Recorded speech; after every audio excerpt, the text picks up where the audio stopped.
All right, speaker number 5, Edwin Ettinghausen. Mama says, Edwin Ettinghausen.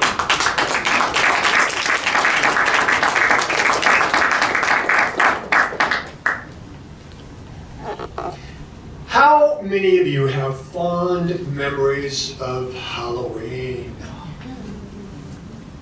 You get to go out trick-or-treating, collect lots of candy, dress up in fun costumes. Well, I grew up in a home where my mom was very, very religious. And there's some people that their religion just does not allow them to celebrate Halloween. My mom was not one of them. Thank goodness. Now we got to go do Halloween, we could dress up any way you wanted, except not as a witch or a warlock. Those were instruments of the devil. Now, my mom also was very much opposed to magic. She thought anything magical that couldn't be explained was of the devil. So, of course, many of you maybe saw that my wife and I, we had to skip the magic show. No, George. I love magic. In fact, my middle daughter, her fiance, is a professional magician. We had grandparent duties. We had our kids over for Halloween and took care of them.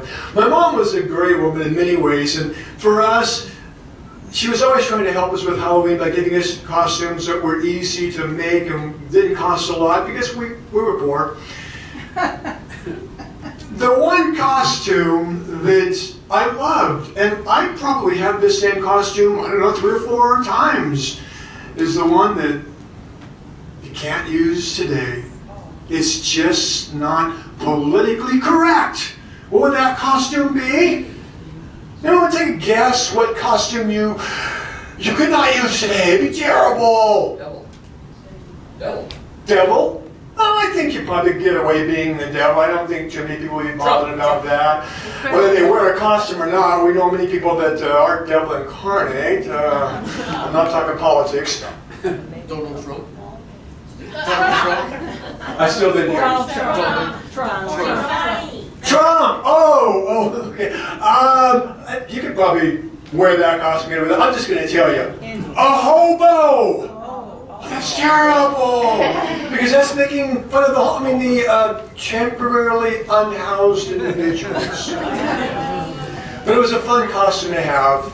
I enjoyed having it. Now, my mom was the type of person that if she didn't like something, it was okay for you to not like it. She didn't like certain foods, I didn't have to like it myself. She didn't like okra and liver and Brussels sprouts. Well, guess what I don't like? Okra and liver and Brussels sprouts. Now, hate was a very strong word, and it was actually a 4-letter word in my home, and we didn't use it very often unless we had real reason to use it. For example, there are the 3 R's that my mom hated, and Roosevelt mentioned them.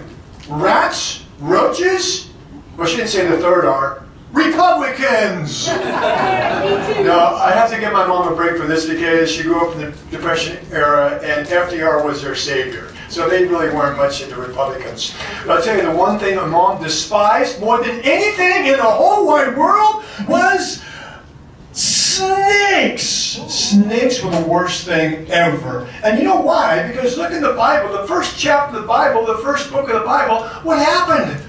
Lucifer took the form of a serpent and flew down and tempted Eve with the fruit of knowledge of good and evil. Snakes were terrible. The only good snake, in my mom's opinion, would be a dead snake. And this was no more apparent than one day when we were coming home from church. My mama was the first one to spot it. Setting itself there on the road, innocently just laying there, minding its own business, not hurting anybody. And my mama said, "George William, kill it!" Now, my daddy knew who wore the pants in the family, and it wasn't George William. So he knew what was good for him would be to follow what mama said. So, of course, he swerved the car, and that poor snake, thump thump, ran right over it. Now, you think that'd be enough, but no, not for my mama. She said, "George William, kill it again!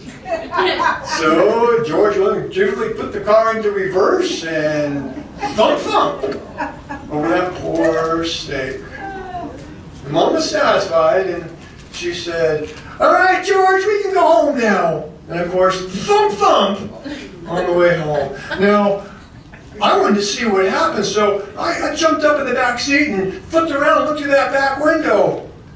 And what I saw, Mama asked, she said, "Hey, did we kill it?" Now, at this point, I had a little bit of a moral conundrum, because there was an opportunity for me to break 2 of the 10 Commandments. Number 5 and number 9. Now, if you didn't grow up like me learning all the 10 Commandments, I'll tell you, number 5 is honor thy father and thy mother, and number 9 was thou shalt not bear false witness. But I remembered that my mom had told me that you could say a little white lie if it was for the greater good.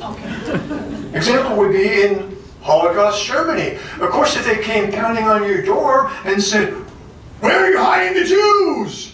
you would say, "We're not hiding any Jews." Well, that was okay. You weren't going to go to hell for that. And so, when Mama asked me, "Did we kill it, Eddie?" I said, "Yes, Mama, we killed it." Didn't have the heart to tell Mama. Well, I did give her a little white lie, because really I think it helped save that poor big brown stick.